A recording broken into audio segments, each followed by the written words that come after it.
जय श्री राम मित्रों। Common sense दृष्टि के इस वीडियो में आप सभी का स्वागत है।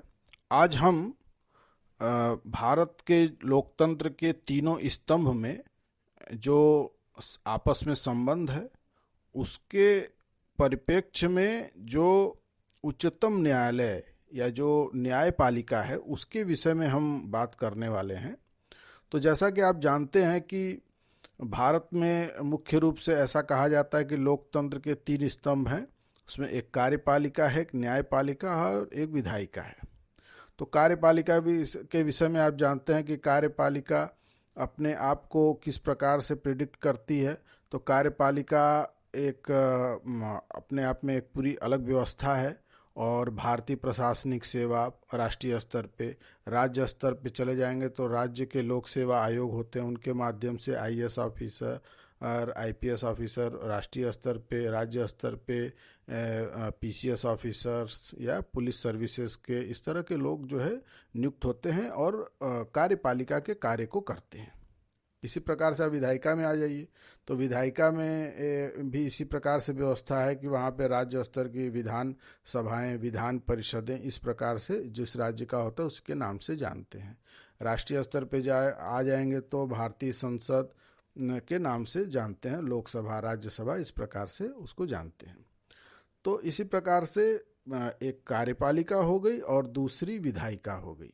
परंतु जैसे ही हम न्यायपालिका के क्षेत्र में आते हैं तो हमको देखने को मिलता है कि स्थानीय स्तर पे तो जनपद न्यायालय ऐसा करके होता है, लेकिन जैसे ही वो राज्य स्तर पे जाता है तो उसकी संज्ञा क्या होती है? उच्च न्यायालय। उच्च न्यायालय कुछ इस प्रकार से लगता है कि वो कार्यपालिका और विधायिका से ऊंचा है और उसके अंडर में सभी लोग हैं। इस प्रकार की एक मनोदशा ये ब्रिटिश काल से चला आ रहा है, तो इसलिए इस प्रकार की दशा आज भी बनी हुई है। इसी तरह आप राष्ट्रीय स्तर पे जाते हैं तो वहाँ पे उच्चतम न्यायालय, जिसको अंग्रेजी में सुप्रीम कोर्ट भी बोलते हैं, तो वहाँ पे आप देखेंगे कि वो सुप्रीम है, मतलब उसके ऊपर कोई नहीं है। इस प्रकार की मनोदशा से ये कार्य होता है। तो चूंकि अभी भी जो न्यायपालिका है उसमें आप देखेंगे कि लोकतंत्र का पूर्ण रूप से अभाव है। कोलोजियम एक जो है उनकी व्यवस्था है जिसमें अपना उत्तराधिकारी स्वयं, जिस प्रकार से राजाओं के कालखंड में होता था कि अपना उत्तराधिकारी वे स्वयं चुनते थे, उसी प्रकार से यहाँ पे न्यायालयों में इस प्रकार से व्यवस्था चलती चली आ रही है। अब अगर आप ध्यान से देखेंगे तो संज्ञा का बहुत असर पड़ता है। संज्ञा, यदि किसी भी चीज की संज्ञा को बदल दिया जाए तो उसके विशेषण पे भी इसका असर पड़ता है। उदाहरण के लिए अगर आप सूर्य को भास्कर बोलेंगे तो भास्कर बोलने का मतलब ये होता है कि हम सूर्य के प्रकाश यानी ज्ञान वाले स्वरूप की बात कर रहे हैं।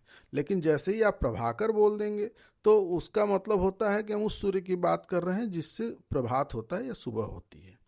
तो संज्ञा के बदलने से विशेषण पे बहुत असर पड़ता है। अब अगर आज के डेट में जो हमारी कार्यपालिका है, जो हमारी विधायिका है, उसने इस चीज को स्वीकार कर लिया कि भाई हम राज्य स्तर पे अपने को राज्य से संबोधित होंगे, राष्ट्रीय स्तर पे हम अपने को भारतीय या राष्ट्रीय स्तर पे संबोधित होंगे संघ के नाम से। जैसे संघ लोक सेवा आयोग आप देखते होंगे बोला जाता है, यूनियन पब्लिक सर्विस कमीशन, जो हम वो राष्ट्रीय स्तर की सेवाओं के लिए जो चयन इत्यादि का कार्य करता है। और उससे जो चयनित लोग होते हैं उनको भी आईएएस इस तरह के भारतीय प्रशासनिक सेवक के रूप में जाना जाता है। तो ये व्यवस्था आखिर क्यों जो न्यायपालिका है उसमें नहीं है? तो आप अगर भविष्य में आप देखते होंगे इसका असर, आप देखिए कि अभी जैसे हमको सुनने में मिला कि आप लोगों को ये चर्चा में बहुत विषय आया कि न्यायपालिका ने एक यानी सुप्रीम कोर्ट ने एक ऐसा आदेश जारी कर दिया कि उसने भारत के राष्ट्रपति और को ही बाध्य कर दिया कि आपको ये विधेयक इस तरह से पास करना, हम आपको आदेश दे रहे हैं। अब आप सोचिए कि जो राष्ट्रपति ही शपथ दिलाता है और उसको ही वो आदेश देने की क्षमता, उनको कुछ क्लॉज दिए हैं उसके विशेषाधिकार के रूप में करते हैं। परंतु ऐसा नहीं है। वास्तविकता ये है कि ये जो सुप्रीम कोर्ट या सर्वोच्च न्यायालय जो शब्द है, उस शब्द के बोध से उनके अंदर एक इस प्रकार की मनोदशा उत्पन्न हो जाती है जिसके कारण से उनको लगता है कि हमसे ऊपर अब कोई नहीं है और हम जो कुछ भी करेंगे वो सब कुछ सही है। और कई बार ये दांव उनका उल्टा भी पड़ जाता है। अभी जैसे उन्होंने इलाहाबाद हाई कोर्ट के एक जज को उन्होंने माने उनको पद पर जिस पद पर वो थे उस पद से नीचे के पद पर उनको जाने का दंड दिया और साथ में उनको कुछ तरह के मुकदमे सुनने का आजीवन जो है प्रतिबंध लगा दिया। लेकिन जैसे ही पूरे इलाहाबाद हाई कोर्ट के सभी जजेस ने इसका विरोध किया तो उनको बैकफुट पर आना पड़ा। तो वास्तव में ये हो क्यों रहा है? चूंकि भारतीय लोकतंत्र व्यवस्था समानता की बात करती है, तो समानता तो कोर्ट में भी होनी चाहिए भाई। केवल वो उसका क्षेत्राधिकार बढ़ रहा है।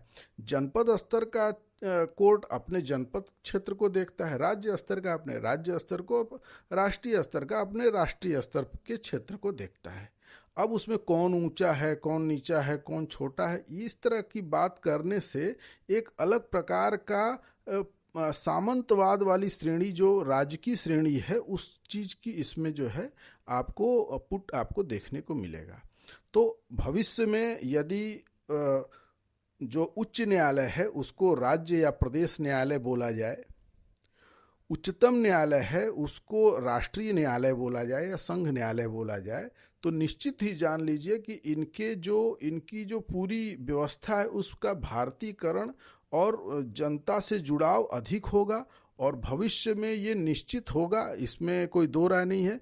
बस सामान्य लोगों को ये बात अभी तक समझ में नहीं आई कि आखिर इनको उच्च न्यायालय और उच्चतम न्यायालय क्यों बोला जाता है। तो सीधी सी बात है, चूँकि ये पूरी व्यवस्था ही ब्रिटिश कॉलोनियल सभ्यता के अवशेष पर आधारित है और उसको एंजॉय करने का एक मनोदशा होती है, एक सत्ता का एक अलग ही एक आनंद होता है कि हम एक, जैसे आपने सुना होगा, हाई टेबल होता है।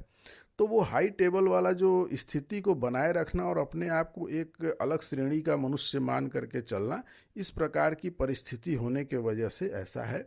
तो भविष्य में हम देखेंगे कि ऐसा कुछ व्यवस्था न्याय क्षेत्र में होता है कि नहीं, कि उच्च न्यायालय की संज्ञा को बदल करके प्रदेश न्यायालय या राज्य स्तर के न्यायालय और उच्चतम न्यायालय या सुप्रीम कोर्ट की संज्ञा को बदल करके और राष्ट्रीय स्तर के या राष्ट्रीय न्यायालय या संघ न्यायालय के नाम से वे जाने जाते हैं कि नहीं।